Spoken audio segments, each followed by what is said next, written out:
நவீன், அடுத்த மாதம் education loan எடுத்ததுக்கு பேங்க்கில் பேமெண்ட் பண்ணணுமே, தயார் பண்ணிட்டியா? பண்ணிட்டேன்ப்பா. எப்படி பண்ண? உனக்கு தான் வேலையும் கிடையாது, ஒன்றும் கிடையாது. அது ஒருத்தர் ஏதோ பிஸ்னஸில் இன்வெஸ்ட் பண்ணணுன்னு 50,000 கேட்டிருந்தாரு. திருப்பி ஒரு மாதத்தில் டபுள் மடங்கு தரேன்னு சொல்லியிருந்தாரு. அதான் அவர்கிட்ட கொடுத்துருக்கேன். யாருப்பா அது? என்ன பிஸ்னஸ்? அது என்னவோப்பா, காசு கொடுத்தா டபுளாக தரேன்னு சொல்கிறாரு. எப்படி வந்தா எனக்கு என்ன? நவீன், அது தப்பான வழியில் வந்துச்சுன்னா, உனக்கு வர்ற வருமானம் எந்த ஒரு உழைப்புமே போடாமல் வந்துச்சுன்னா அதில் தில்லுமுள்ளு இருக்குன்னு அர்த்தம். இதோ பாருங்க, அந்த ஆளுக்கு 100 ஆயுசு. பேசிட்டு இருக்கிறப்பவே சொன்ன மாதிரி நேரத்துக்கு டபுளா அமௌண்ட்டை அக்கௌண்ட்ல போட்டு விட்டுருக்காரு பாருங்க. இது போல எல்லா வாட்டியும் நடக்கணும்னு நம்பி இருக்காதா நவீன்? உன் கையில் வர்றது ₹1 இருந்தாலும் அது உன் உழைப்பில் வந்ததா இருக்கணும். அப்பா, காலம் எப்படிலாம் ஓடிட்டு இருக்கு. நின்று மற்றவங்க என்ன பண்றான்னு பார்த்தா எல்லாரும் ஜெயிலில் இருப்போம்ப்பா. கண்ணை மூடிட்டு போயிட்டே இருக்கணும். உங்களுக்கு புரியாது. இப்போ நான் சொன்ன மாதிரி எஜுகேஷன் லோன் பே பண்ணிட்டேன்ல, அப்புறம் என்ன? விடுங்கப்பா, சும்மா குத்த கண்டுபிடிச்சிட்டே இருக்கீங்க. ஒரு போலீஸ்காரன் பையன் இப்படி இருக்கிறது எனக்கு என்னமோ சரியா படலப்பா. ஒரு நாள் இல்லாட்டி ஒரு நாள் உன்னோட குறுக்கு புத்தித்தனா உனக்கு பெரிய ஆபத்தை கொண்டு வர போகுது. நான் தூங்கி 5 நிமிஷம் ஆச்சு, கிளம்புங்க.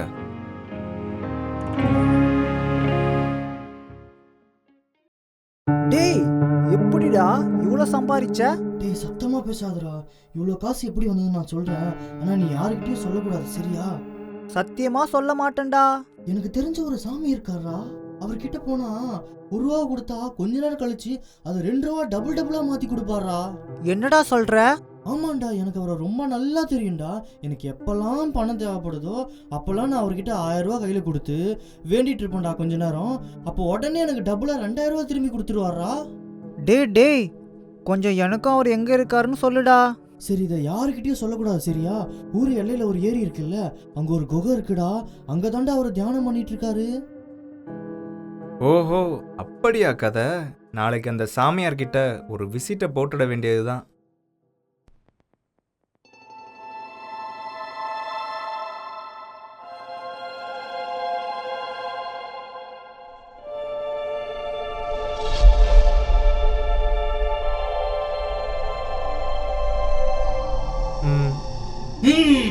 சொல்லு, என்ன வேண்டும்? ஐயோ சாமி, நான் இங்க வந்திருக்கேன்னு எப்படி கண்ணை திறந்து பார்க்காமலே சொல்லிட்டீங்க?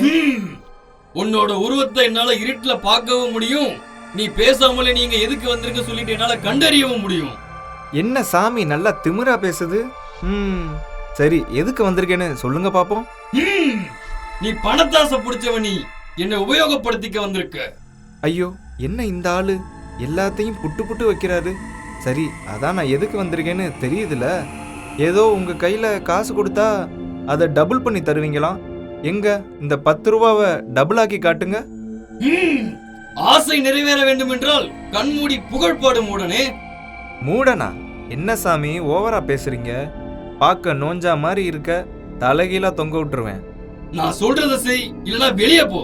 சரி சரி, கோச்சுக்காத சாமி. என்ன, இப்ப கண்ணை மூடின்னு உன்னை வேண்டி மந்திரம் சொல்லணும், அவ்வளவுதானே? பண்ணிட்டா போச்சு. இந்தா ₹10 கையில பிடி.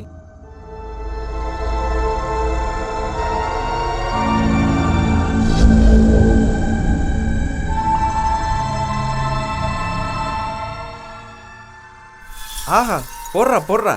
நிஜமாலே பவர்ஃபுல்லான ஆளியா நீ. பார்க்க நோஞ்சா மாதிரி இருந்துக்கிட்டு என்னென்ன வேலைலாம் பண்றான் பாரியா. இந்தா இப்ப இதை டபுள் பண்ணு.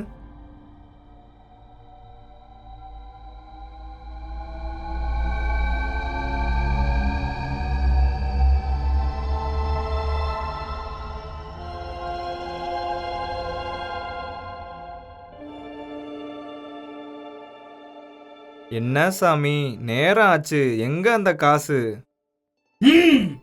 நீ முன்பு கொடுத்தது ₹10, அது சிறிய தொகை, உடனே 2 மடங்கு ஆக்கிவிட்டேன். இப்போ நீ கொடுத்தது ₹2000, அதை 2 மடங்கு ஆக்க சிறிது நேரம் ஆகும், விலைக்கு ஏற்ப நேரம்.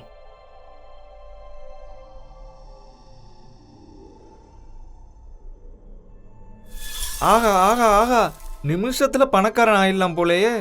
சாமி, நான் என்ன பண்றேன்? உன்னை கேஷ் மிஷின் மாதிரி யூஸ் பண்ணிட்டு கேஷை உன் கையில கொடுத்துட்டே இருப்பேனா? நீ ஒன்னொன்னா டபுள் பண்ணிட்டே இருப்பியான். இங்கேயே பாய் போட்டு நான் படுத்துடுறேன். என்ன சாமி வெறுப்பேத்துற மாதிரி சிரிக்கிற? வரம் எல்லாம் அளவாக தான் கிடைக்கும். ஒரு மனிதனுக்கு 3 முறை தான் இந்த உதவியை நான் செய்வேன். நீ 2 முறை பயன்படுத்தி விட்டாய். உன்னுடைய கடைசி வரம் இது. புத்திசாலித்தனமாக இதை பயன்படுத்திக் கொள். என்ன இந்த டேர்ம்ஸ் அண்ட் கண்டிஷன்ஸ்லாம் முன்னாடியே சொல்லலையே? இதென்ன போங்கா இருக்கு?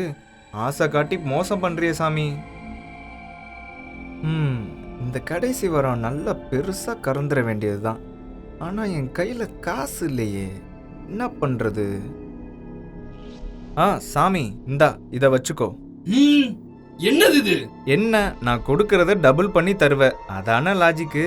இந்தா இதையும் டபுள் பண்ணி தா. இதை கையில கொடுத்துட்டு வழக்கம் போல கண்ணை மூடிட்டு வேண்டு வேணாம். கண்ணை திறந்து பாக்குறப்போ இந்த மாதிரியே இன்னொரு ரிங்க ரெடி பண்ணிடுவியான். இந்த அப்படி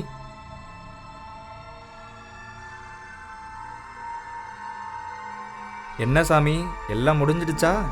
நீ கொடுத்த மோதிரம் என்ன விலை? என்ன ஒரு 70,000 ரூபாய் இருக்கும். 2000 ரூபாய்க்கு 1 மணி நேரம் ஆனது. 70,000 ரூபாய்க்கு கண்டிப்பாக 1 நாளாவது ஆகிவிடும். 1 நாளா? என்ன இப்படி சொல்றாரு?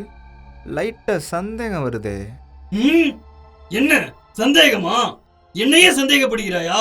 மூடர் மானிடா, சாபம் விட்டு விடுவேன். ஐயோ சாமி சாமி டென்ஷன் ஆகாத. உன் நோஞ்சா உடம்புல எங்க இருந்து இவ்வளவு குரல் வருதுன்னே தெரிய மாட்டேங்குது. சரி சரி சாமி, நாளைக்கு ஆகும்னு சொல்ற. நான் வேற வீட்டுக்கு போகணுமே சாமி. உனக்கு நம்பிக்கை இல்லை என்றால் இங்கேயே என்னுடன் தங்கி மோதிரத்தை பெற்றுக் கொண்டு போ. இங்கேயா? இல்ல சாமி, இங்கெல்லாம் படுத்தா கண்டிப்பா பூரா மூஞ்சில கீறல் போட்டுரும். நீ இங்கே தானே இருப்ப. நான் நாளைக்கு வரேன் சாமி, உன் மேல நம்பிக்கை இருக்கு. செல் துச்சா. சரி சரி, என்ன வேணா திட்டிக்கோ, எனக்கு அந்த மோதிரத்தை மட்டும் கொடுத்துரு.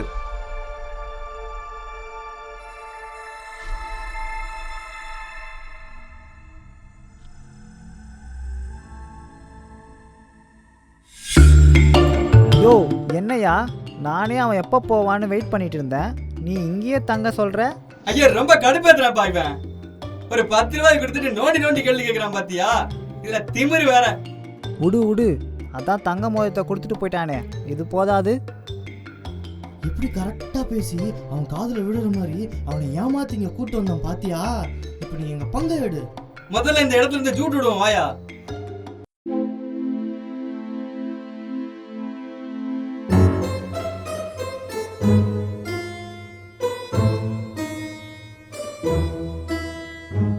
பொன்மகள் வந்தால் பொருள் கோடி தந்தால் பூமீது வாசம் பொங்கும் தேனாக. ஓய்யா, என்ன சாமியார காணா? பாத்ரூமுக்கு பிரேக் ஏதாவது எடுத்துட்டு போயிட்டாரோ? என்ன இவ்வளவு நேரம் ஆகுது? அவர் இங்க வந்த பாடு இல்லையே. ஏமாந்துட்டோமோ? சாச்சா, சாமியை பத்திலாம் அப்படி நினைக்க கூடாது. நாம வெயிட் பண்ணுவோம். தங்கமான சாமியார் அவரு. ஆனா தங்கத்தை பார்த்த உடனே புத்தி மாறிடுச்சுன்னா? ஓ, இது பேரு தான் நாமம் போடுறதா? இப்படி ஏமாந்துட்டோமே. எங்க பொழுது போய் இவ்வளவு நேரம் கழிச்சு வர்ற? ஆஹா, இன்சு மூக்கு வேற வேர்க்குமே. இப்போ நாம ஏமாந்தது தெரிஞ்சா உரிச்சிடுவாரு. அது ஒன்னும் இல்லப்பா. ஏரிக்கிட்ட உன்னை பார்த்ததா எல்லாரும் சொல்றாங்க. என்ன கரெக்டா சொல்றாரு. நல்ல வேளை நாம குகைக்குள்ள போனது தெரியல. அங்க ஒரு குகை இருந்துச்சாமே, அதுக்குள்ள போனியாமேப்பா? ஐயோ, என்ன இதையும் கரெக்டா சொல்றாரு. நல்ல வேளை உள்ள சாமியார பார்த்துட்டு வந்ததெல்லாம் தெரியாது. அதுக்குள்ள ஒரு சாமியார் இருக்காராமே, அவர்கிட்ட வேண்டினியா? ஐயோ, என்ன இன்சு நான் நினைக்கிறதெல்லாம் புட்டு புட்டு வைக்கிறாரு. இப்ப என்ன நினைச்சேன்னு சொல்லட்டுமா? என்ன நினைச்சேன்? இவன் இதோட விட்டுருவானா, இல்ல நோண்டி நோண்டி இன்னும் கேட்பானான்னு தான் நினைச்சேன். இல்ல இல்ல, நான் ஏமாந்து போய் என்னோட மோதிரத்தை கொடுத்ததையும் கண்டுபிடிச்சிட்டீங்களோன்னு நினைச்சேன். நீங்க கண்டுபிடிக்கவே இல்லை. இப்ப கண்டுபிடிச்சிட்டேனே. எப்படி கண்டுபிடிச்சிங்க? நீ தானப்பா இப்ப வாயை திறந்து சொன்ன. ஐயோ, இது என்ன வடிவேல் பார்த்திபன் காமெடியா மாறிடுச்சு. இதான உன் மோதிரம்? அப்பா, உங்களுக்கு எப்படிப்பா கிடைச்சது? அந்த சாமியார் கும்பல இன்னைக்கு சாயங்காலம் போலீஸ் பிடிச்சிருச்சு. அப்பா அவங்க கிட்ட இருந்த பொருளெல்லாம் பார்த்தா ஓ மோதிரம் அதுல இருந்துச்சு. போலீஸ்காரன் பையன், நீயே இப்படி ஏமாந்து போலாமாப்பா? நான் முன்னாடியே சொல்லியிருக்கேன்ல, உன் கையில் இருக்க ரூபா நோட்டில் உன்னோட வேர்வை வாசனை இருக்கணும். 1 ரூபா இருந்தாலும் நீயே உழைச்சதா இருக்கணும். குறுக்கு புத்தியோட எப்பவும் இருந்தா இப்படித்தான் பெருசா ஏமாறுவ. இனிமேலாவது இதை புரிஞ்சுக்கிட்டு மனசை மாத்திக்கோ நவீன். சாரிப்பா, இனிமே என்னோட வழியை நான் மாத்திக்கிறேன். என்னை மன்னிச்சிடுங்க.